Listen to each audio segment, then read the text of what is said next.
Assalamualaikum warahmatullahi wabarakatuh. Saya Lailatul Fitria Melinia dari PAI semester 3. Saya di sini akan mempresentasikan terkait perasaan dan emosi untuk memenuhi tugas psikologi pendidikan. Selamat menyaksikan. Untuk yang pertama, pengertian perasaan. Perasaan adalah suatu keadaan dalam kesadaran manusia yang karena pengaruh pengetahuan dinilai sebagai keadaan positif dan negatif. Ada juga yang mengatakan perasaan itu juga bisa dikatakan dengan feeling. Iya, memang benar. Terus, dan feeling itu mempunyai dua arti. Ditinjau dari secara fisiologis, perasaan adalah penginderaan, sehingga salah satu fungsi tubuh untuk mengadakan kontak dengan dunia luar.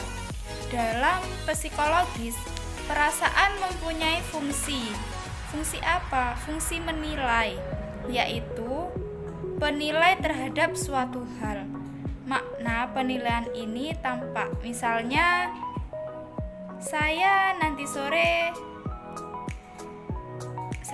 contohnya ya, saya rasa nanti sore akan hujan. Saya rasa nanti sore keadaan saya agak gimana ya, kan gitu. Yang dimaksud perasaan itu kan feeling. Terus menurut Max Scheler, perasaan dibagi menjadi 4 golongan, yaitu perasaan penginderaan, perasaan vital, perasaan psikis, perasaan pribadi. Dan menurut Street mengatakan pembagian perasaan sebagai berikut: perasaan yang bersangkutan dengan masa kini, yang bersangkutan dengan masa lampau, perasaan yang bersangkutan dengan masa yang akan datang. Sedangkan menurut DRS Agus Sujanto membagi rumpun perasaan sebagai berikut. Maksudnya perasaan rendah atau bisa disebut biologis, atau perasaan luhur bisa disebut rohani. Terus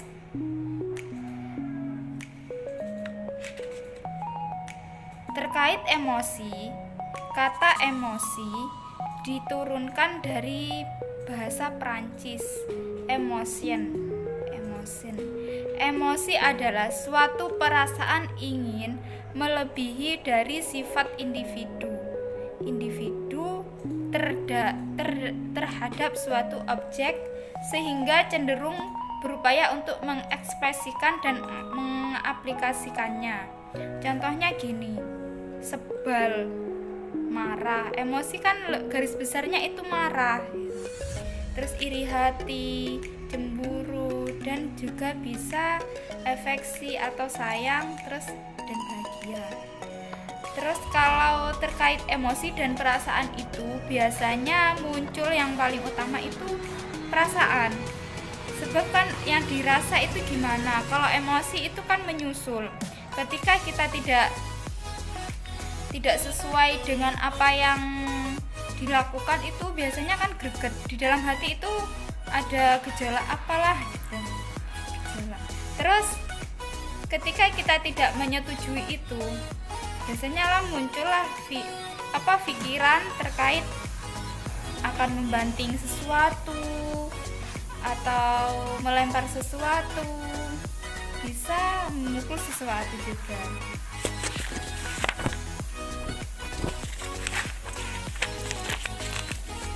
Macam-macam perasaan dan sifat-sifatnya. Yang pertama, menurut Scheler membagi perasaan berdasarkan tingkatannya, yaitu perasaan sensoris yang berada pada tingkatan keindahan. Intinya itu keindahan ya, mencium bau apalah, terus kita mengecap sesuatu yang manis-manis, terus berperasaan yang berhubungan dengan yang dingin-dingin. Maksudnya tidak ada apa ya, renungannya jelek-jelek lah gitu. Maksudnya perasaan sensoris. Terus yang kedua, perasaan vital. Perasaan vital yang berada pada tingkatan hidup jasmaniah ialah kita mengalami suatu perasaan. Perasaan yang bagaimana? Misalnya, kita merasa kuat, kita merasa lemas, dan kita merasa segar. Termasuk perasaan-perasaan vital ini juga perasaan yang berhubungan dengan insting nafsu alam. Maksudnya apa? Kita kan yang berhubungan dengan alam gitu intinya ya.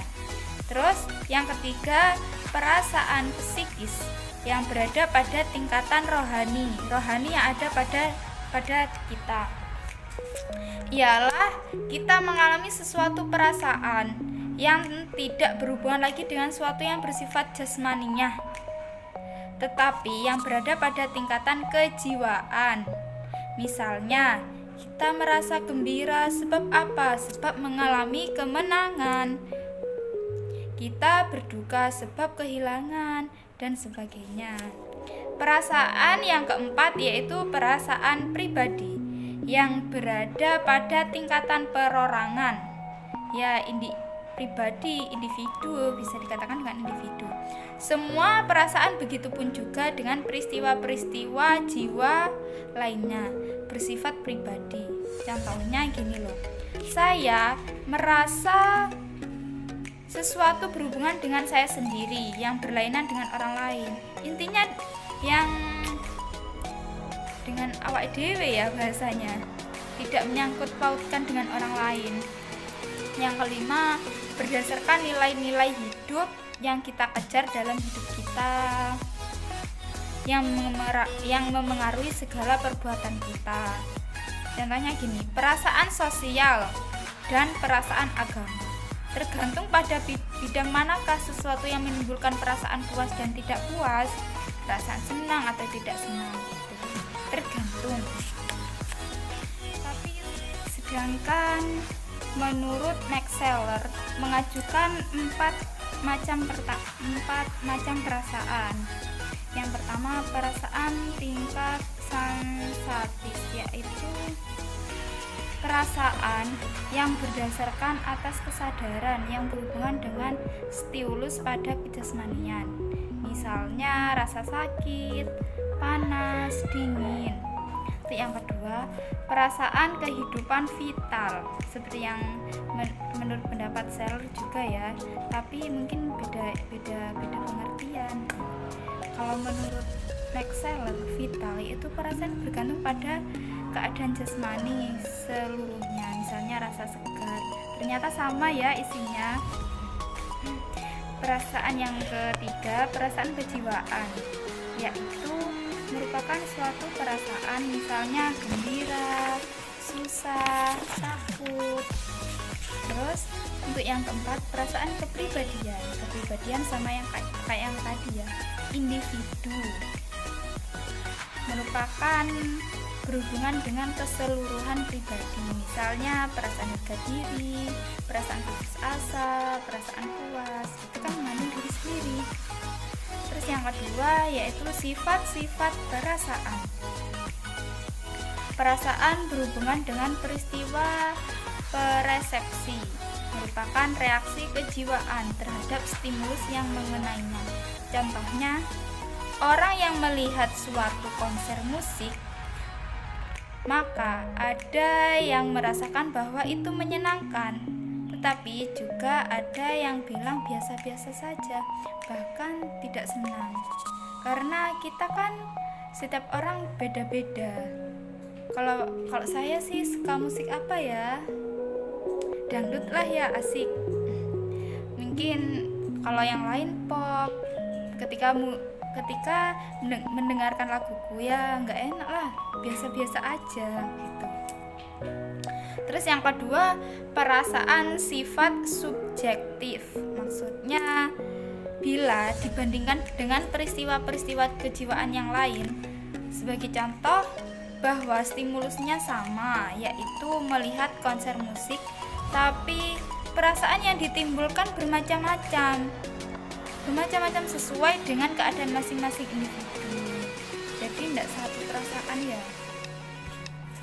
Terus yang ketiga, perasaan dialami oleh individu sebagai perasaan, senang atau tidak, sekalipun tingkatannya dapat berbeda-beda.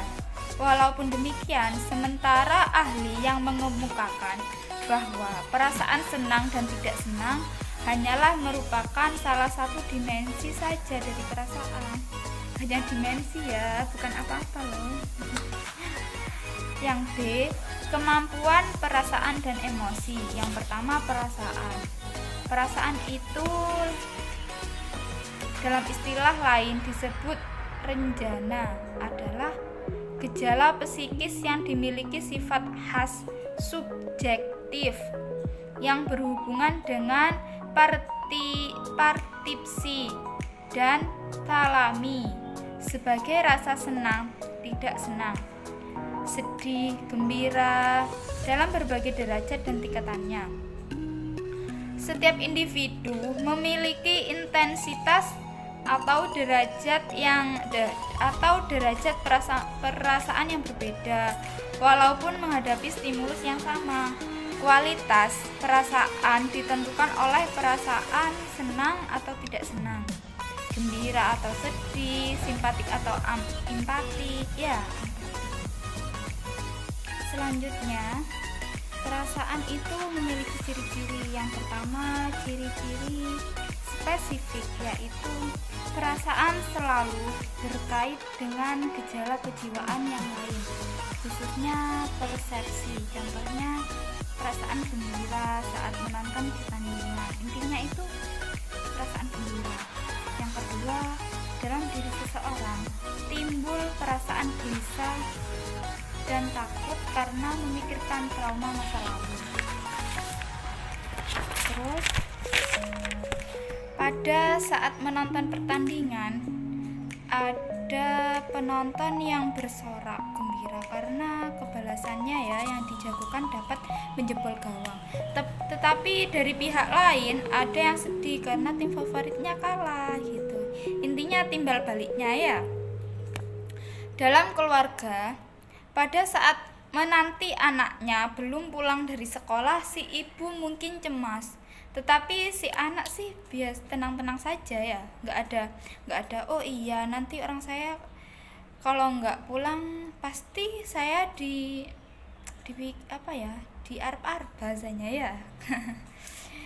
Jelas, tapi anak itu biasa-biasa aja padahal di rumah itu orangnya cemas banget orang tuanya ya.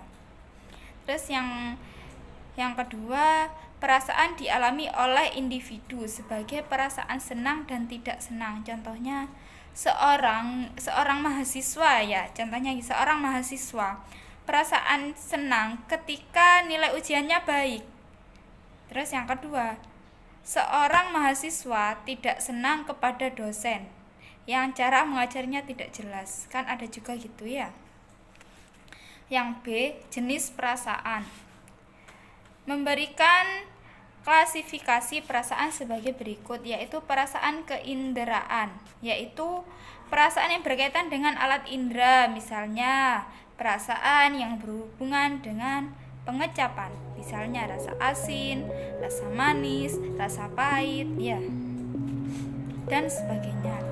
Terus yang kedua, perasaan psikis atau kejiwaan yang masih dibedakan atas berapa ini ya, banyak 1, 2, 3, 4, 5, 6. Tapi tak ambil yang gampang-gampang aja ya. Ini perasaan kesusilaan, contohnya itu yaitu perasaan yang timbul apabila orang mengalami hal-hal yang baik dan buruk menurut norma-norma kesusilaan. Terus perasaan keindahan atau perasaan estetika, yaitu perasaan yang timbul apabila orang mengalami sesuatu yang indah atau yang tidak indah. Terus bisa pakai perasaan ketuhanan. Perasaan ini timbul menyertai kepercayaan kepada Tuhan yang mempunyai sifat-sifat serba sempurna. Kan Tuhan maha sempurna. Ya, kalau kita tidak ya pasti ada baik buruknya. Perasaan ini merupakan perasaan yang tertinggi atau terdalam, perbuatan manusia yang luhur, yang suci, bersumber pada perasaan ketuhanan ini. Dengan perasaan ketuhanan, segala sesuatu akan tertuju kepadanya. Sudah itu ya untuk perasaan psikis. Terus untuk yang C tadi, yang B tadi kan jenis perasaan. Untuk yang C, faktor yang mempengaruhi timbulnya perasaan. Ini yang mempengaruhi bisa keadaan jasmani atau fisik individu yang bersangkutan. Contohnya apa? Perasaan individu yang sedang sakit lebih sensitif dibandingkan orang sehat. Benar apa benar? Benar ya, jelas. Kan gini, kita ketika sakit di apa-apa ya enggak gimana ya marah, kadang bawaannya tidak menjawab kalau ditanya. Ya memang tubuh kita itu tidak sehat, intinya tidak mendukung ya. Jadi ketika kalau ditanya sesuatu itu kadang nyambung, kadang enggak ya, kadang di pikiran itu enggak mood untuk menjawab orang itu gitu. Terus struktur kepribadian individu memengaruhi individu dalam mengalami suatu perasaan. Contohnya, individu yang berkepribadian introvert memiliki perasaan yang sensitif. Sensitif itu maksudnya gimana? Enggak kena demek bahasanya ya, enggak kena demek. Enggak didemek ngamuk-ngamuk. Individu yang berkepribadian introvert kebal terhadap perasaan. Kalau ini sebaliknya. Kalau tadi sensitif enggak kena demek. Kalau ini ekstrovert kebal masih dikapakne ya tetap gitu ya. Tatak bahasanya tatak. Terus individu yang berkepribadian mudah marah, dikit-dikit marah gitu. Ya memang itu dari orangnya ya, sudah kriterianya itu sudah. Terus kepribadian peramah, biasanya perasaan halus, dijak ngomong enak-enak aja gitu ya. Meskipun ia sakit, ya tetap kayak biasanya. Jadi kalau memang dari logatnya gitu, contohnya halus, peramah gitu ya, tetap seperti saya mungkin ya. Terus keadaan temporer pada diri individu atau tergantung pada suasana hati. Individu yang sedang kalut pikirannya sangat peka terhadap perasaan dibanding orang yang normal. Ya, peka, gampang nyambung biasanya. Terus untuk yang D, intensitas perasaan. Intensitas atau tingkat dan kekuatan. Perasaan tergantung pada hal-hal sebagai berikut. Contohnya, intensitas perasaan persepsi lebih kuat dibanding tanggapan, fantasi dan ingatan. Misalnya perasaan saat bertemu dengan satu saudara kandung, pasti kan kita langsung ya wis memang ikut dulurku kan gitu. Saudara kandung gimana maksudnya, saudara kandung yang lama berpisah, jadi sangat erat banget gitu ya. Kalau yang setiap hari bareng ya biasa-biasa aja mungkin gitu. Terus yang kedua, intensitas perasaan melalui pengamatan indera pembau, pengecap seperti tadi ya, bisa merasakan mana yang manis, mana yang pahit ya. Terus intensitas dipengaruhi faktor fisik dan psikis. Misalnya dahulu, perasaan saya apabila mendengar musik dangdut. Nah, contoh saya ya, suka musik dangdut, muak sekali, tapi kalau saya kan enggak. Tetapi sekarang begitu mendengar alunan musik saja, saya sudah ingin joget. Dangdut loh ya, dangdut. Terus intensitas perasaan turun karena perasaan itu dialami berulang-ulang atau sudah cukup lama. Misalnya memutar DVD dengan lagu-lagu yang berulang-ulang, membosankan. Perasaan tidak senang dibandingkan pada saat pertama kali memutar. Ya, memang kalau pertama itu kayak bagus ini, tapi kelamaan. Contohnya gini sudah. Nah, masa-masa remaja kan ketika pacaran pertama kan enak-enak aja ya, semangat gitu, nggak makan serasa sudah kenyang ya, bahasa anak Buddha gitu, sudah apa, dunia milik berdua. Kalau masih pertama, kalau lama kelamaan bodo amat gitu ya, tidak peduli. Terus ada apa lagi ya, terkait menurut pendapat Bimo Walgito tahun 1989, menurut Wun, perasaan itu memiliki 3 dimensi. Kalau menurut Wun ya, nggak tahu kalau menurut menurut profesor yang lain ya, nggak tahu. Perasaan senang dan tidak senang, misalnya seorang pasien merasa senang karena apa? Penyakitnya dinyatakan sembuh oleh dokter atau seorang pasien. Merasa tidak senang, dirawat di suatu rumah sakit karena pelayanan jelek, ada yang gitu. Perasaan excited atau inner feeling, yaitu perasaan yang dialami individu disertai perilaku atau perbuatan yang tampak. Misalnya karena diterima masuk akademi keperawatan, perasaannya gembira disertai menari-nari ya. Perasaan ekspektansi atau release feeling, yaitu perasaan yang masih dalam pengharapan atau memang betul-betul telah terjadi. Contohnya gini, alangkah bahagia perasaan saya apabila kelak dapat meneruskan ke S2, contohnya gitu.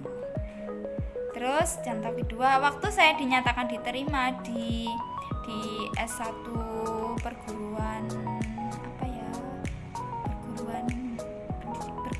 pendidikan ya, perasaan saya betul gembira. Untuk yang kedua sekarang emosi kan bahasa sehari-hari ya, bahasa yang sering kita lakukan, bukan bahasa apa ya, yang sering kita lakukan lah gitu. Emosi merupakan reaksi kompleks yang mengandung aktivitas dengan derajat yang tinggi. Intinya itu, emosi itu melakukan hal-hal dengan tadi yang sudah saya katakan di depan, kayak membanting, beda ya dengan perasaan. Kalau perasaan itu kan timbul dulu, setelah perasaan baru emosi gitu. Terus ada pendapat yang dikemukakan oleh Ekman dan Prince adanya 3 rules, yaitu 1. Maskin, yaitu keadaan seseorang yang dapat menyembunyikan atau dapat menutupi emosi yang dialaminya. Intinya emosi itu ada 3 gitu. Yang pertama, emosi maskin, orang itu bisa menyembunyikan gitu kalau maskin ya. Yang kedua, modulation, yaitu orang yang tidak dapat meredam secara tuntas mengenai gejala kejasmaniannya, tetapi hanya dapat mengurangi saja, tidak dapat meredam, hanya mengurangi itu. Terus yang ketiga, simulation, yaitu orang tidak mengalami sesuatu emosi, tetapi seolah-olah mengalami emosi dengan menampakkan gejala kejasmanian. Mungkin dari raut wajahnya ya bisa terlihat. Kadang orang itu diem padahal tidak ada apa-apa, tapi jika dilihat dengan wajahnya kayak emosi. Mungkin memang kriteria gitu ya. Terus emosi itu memiliki teori-teori, yaitu 1. Teori yang berpijak pada hubungan emosi dengan gejala kejasmanian. 2. Teori yang hanya mencoba mengklasifikasikan dan mendeskripsikan pengalaman emosional atau emotion experience. Terus contohnya, belum contohnya. Melihat emosi afek adalah perasaan yang menguasai segenap hidup jiwa dan tidak bisa dikontrol secara dikuasai oleh pikiran. Afek biasanya disertai reaksi jasmania, yaitu peredaran darah, denyut jantung, pernapasan bisa cepat atau menjadi lemah. Gitu ya. Emosi adalah gejala kejiwaan yang berhubungan dengan kejasmanian. Kejiwaan itu kan pikiran gitu ya. Dengan kejasmaniaan itu kan langsung pada diri kita. Contohnya, orang yang sedang marah mengambil, melempar, membanting benda bisa. Terus yang kedua, sudah habis. Terus gini, ada juga disertai mukanya merah. Ada kan merah mukanya, oh tidak. Terus TD meningkat dan gemetar. Ada juga yang biasanya marah-marah itu sambil gemetar. Tapi kalau saya belum pernah ya. Semoga saja tidak. Terus jenis gangguan afek dan komunikasi. Yang pertama yaitu depresi atau melankolis. Ciri-cirinya, ciri psikologinya misalnya sedih, susah, murung, rasa tak berguna, gagal, kehilangan. Terus ciri-ciri somatiknya misalnya anoreksia, konstipasi, kulit lembab atau dingin. Biasanya TD dan pos turun. Biasanya keringat dingin ya. Keringat dingin. Coba kalau ciri-ciri somatiknya gitu. Kalau ciri psikologinya murung, pendiam banget. Terus ada yang kedua, kecemasan atau anxiety. Ciri-ciri psikologinya misalnya khawatir, gugup, cemas, tak nyaman. Nggak nyaman ya. Terus ciri somatiknya misalnya debaran jantung yang cepat. Terus keringat dingin pada telapak tangan, sama ya. TD meninggi dan peristaltik bertambah. Terus ada sakit mental karena gangguan emosi. Biasanya terkait dengan neurosis, yaitu kesalahan penyesuaian diri. Berarti salah sendiri ya, penyesuaian diri secara emosional karena tidak dapat diselesaikan suatu konflik tak sadar. Sakit mental karena gangguan emosi antara lain neurologis, cemas, kecemasan gitu. Terus faktor somatiknya misalnya napas sesak, kepala seperti mengambang, kepala seperti mau copot, bisa juga. Faktor psikologinya misalnya perasaan was-was, khawatir, was-was, oh iya kok kayak gini gitu, selalu memikirkan itu. Terus yang B, neurosis histerik, fungsi mental dan jasmani hilang tanpa dikehendaki, gejala kelumpuhan bisa. Terus yang ketiga, neurosis fobik, adanya perasaan takut yang berlebihan terhadap benda atau keadaan. Biasanya kan ada titik-titik takut ya, titik-titik wedi, oh ya kok kayak gini, kok kayak gini ya apa, kan biasanya gitu. Ada kan orang gitu. Contohnya saya sendiri, saya biasanya belum melakukan sesuatu pasti saya berpikir, oh iya aku kok kayak gini, kok titik wedi. Contohnya mengerjakan tugas saja, kadang saya gini mikir, loh kok kelar ya apa gitu. Terus kita bisa berpikir tanpa ada kesalahan, kita nggak bisa berkembang kan gitu. Terus neurosis depresi atau gangguan perasaan dengan ciri-ciri semangat berkurang. Semangatnya berkurang, intinya percaya dirinya itu berkurang gitu. Contohnya gini, tidur, gangguan tidur dan makan biasanya berakar pada rasa salah yang tidak disadari. Karena itu biasanya kalau kita ada permasalahan kan menyangkut pada tidur dan makan, kita nggak sampai makan ya satu hari bisa. Terus faktor somatiknya misalnya perasaan tidak senang, tidak bersemangat, lelah, apatis, dan bicara pelan banget. Misalnya pendiam, rasa sedih, pesimistik, putus asa, malas bergaul. terlalu diem, nggak pernah omong-omongan lah, sama diri kita sendiri, mungkin gitu ya. 1.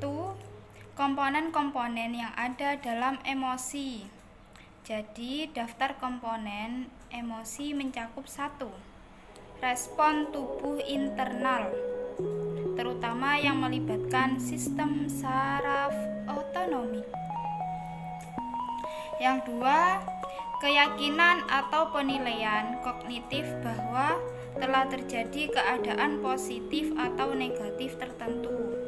Yang 3, ekspresi wajah, seperti yang tadi ya, kadang kan ada wajah orang itu padahal nggak ngamuk ya, ngamuk ya, mungkin dari memang raut wajahnya begitu. Yang 4, reaksi terhadap emosi. Untuk yang pertama komponen-komponen, yang kedua perasaan yang disertai dengan emosi. Terutama 1, perasaan yang biasanya dengan emosi apa? 1, takut. Rasa takut yang lain merupakan kelainan kejiwaan adalah kecemasan, yaitu rasa takut yang tidak jelas sasarannya dan juga tidak jelas alasannya. Moro-moro wis sedih ya. Nih, nggak jelas. Yang kedua, khawatir atau was-was adalah rasa takut yang mempunyai objek yang jelas atau tidak ada objek sama sekali. Khawatiran menyebabkan rasa tidak senang, gelisah, tegang, namanya juga khawatir. Kekhawatiran ini justru positif karena seorang selalu bersikap berhati-hati dan berusaha menyesuaikan diri dengan norma masyarakat. Yang ketiga, cemburu. Cemburu adalah bentuk khusus dari kekhawatiran yang didasari oleh kurang adanya keyakinan terhadap diri sendiri dan ketakutan akan kehilangan. Contohnya kehilangan apa? Kehilangan kasih sayang dari seseorang ya. Seseorang yang punya rasa cemburu selalu mempunyai sikap benci terhadap saingannya. Pokok wis benci gitu ya. Yang keempat, gembira. Gembira adalah ekspresi dari kalangan, yaitu perasaan terbebas dari ketegangan. Yang gembira bahasanya yang orang yang lain di sekitar gembira. Di sekitar gembira biasanya gembira, menyesuaikan diri gitu. Yang kelima, marah. Seperti yang tadi, sumber utama dari kemarahan yaitu hal-hal yang mengganggu aktivitas untuk mencapai tujuannya. 5 contohnya. Terus yang ketiga, perbedaan emosi dan perasaan.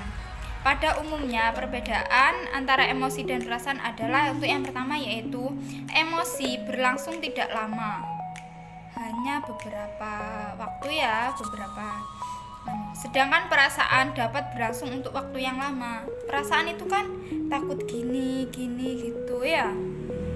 Kalau untuk emosi kan hanya pas waktu emosi saja. Contohnya ketika banting barang, ya itu saja wes ya. Terus yang kedua, emosi adalah reaksi terhadap kejadian-kejadian di luar kita. Sedangkan ini tidak berlaku untuk sesuai perasaan. Yang ketiga, emosi menguasai kita, sedangkan perasaan tidak. Emosi menguasai kita, sedangkan perasaan tidak. Yang keempat, emosi adalah reaksi terhadap kejadian-kejadian yang berarti vital terhadap kita, sedangkan perasaan tidak. Terima kasih. Sudah cukup di sini saya bacakan kesimpulannya. Perasaan dan emosi pada umumnya disifatkan sebagai keadaan state yang ada pada individu atau organisme pada suatu waktu. Misalnya, seorang merasa sedih, senang, takut, marah, ataupun gejala-gejala yang lain setelah melihat, mendengar, merasakan sesuatu. Dengan kata lain, perasaan dan emosi disifatkan sebagai satu keadaan kejiwaan pada organisme atau individu sebagai akibat adanya peristiwa atau persepsi yang dialami oleh organisme. Perasaan dan emosi biasanya itu disifatkan sebagai suatu keadaan state dari organisme atau individu pada suatu waktu. Emosi pada umumnya adalah perasaan terkejut, takut, sedih, marah, atau gembira ya. Sedangkan perasaan dan emosi disifatkan sebagai keadaan yang ada pada individu, organisme pada suatu waktu. Contohnya yaitu merasa sedih, takut, dan lain-lain. Emosi merupakan keadaan yang ditimbulkan oleh situasi tertentu atau situasi khusus. Dan emosi cenderung terjadi dalam kaitan dengan perilaku yang mengarah atau menyingkiri terhadap sesuatu. Dan perilaku tersebut pada umumnya disertai adanya ekspresi kejasmanian, sehingga orang lain dapat mengetahui bahwa seseorang sedang mengalami emosi. Emosi memengaruhi keseluruhan manusia. Ia bersifat bukan saja rohani, tetapi juga jasmani. Kejadian jasmani senantiasa mengiringi emosi. Sekian dari saya. Makalah dan video ini yang saya buat masih sangat kurang dari kata sempurna. Mohon maaf jika banyak kesalahan dan kekeliruan. Dan untuk pendengar jangan lupa ya kritik dan sarannya untuk membangun saya untuk lebih baik membuat video ini. Terima kasih. Wassalamualaikum warahmatullahi wabarakatuh.